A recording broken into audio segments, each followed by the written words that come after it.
સુરત જિલ્લામાં સાર્વત્રિક વરસાદી માહોલ છે। ઉપરવાસમાંથી નદી નાળાઓમાં ઠલવાયા છે નવા નીર। જી હા, કીમ નદીમાં ભરપૂર પાણીની આવક થઈ છે।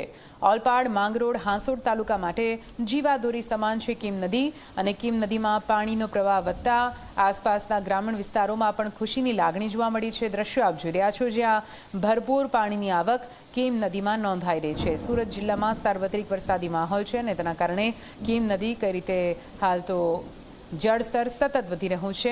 સાર્વત્રિક વરસાદી માહોલના કારણે ઉપરવાસમાં સારો વરસાદ પડવાના કારણે નદી નાળા હાલ તો છલકાયા છે।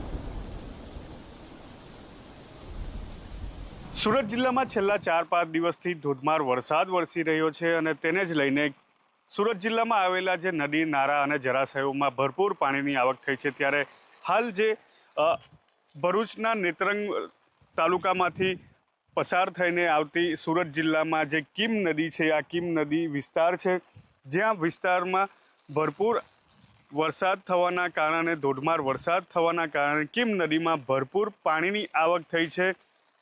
ત્યારે આ જે કીમ નદી છે એ મહત્વનું છે કે 3 તાલુકાને માટે જીવાદોરી સમાન છે। ખાસ કરીને ઓલપાડ, માંગરોળ અને હાંસોડ તાલુકા, આ 3 તાલુકા માટે જીવાદોરી સમાન છે। પશુપાલકો હોય, ખેડૂતો હોય તેમજ માછીમારો હોય, તમામ લોકો આ કીમ નદી ઉપર નિર્ભર રહેતા હોય છે। તેઓના માટે આ કીમ નદી ખૂબ જ આશીર્વાદ સમાન છે। મહત્વનું છે કે 12 માસ ખેડૂતો પણ આ કીમ નદીના પાણીના સિંચાઈથી જ ખેતી કરતા હોય છે અને તેમજ માછીમારો પણ આની ઉપર નભતા હોય છે।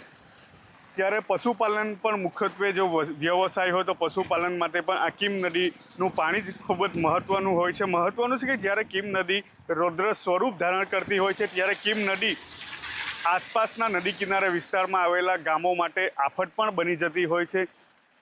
ત્યારે હાલ કીમ નદીમાં પાણીની આવક થઈ રહી છે, પરંતુ સ્થિતિ હાલ સામાન્ય છે। એટલે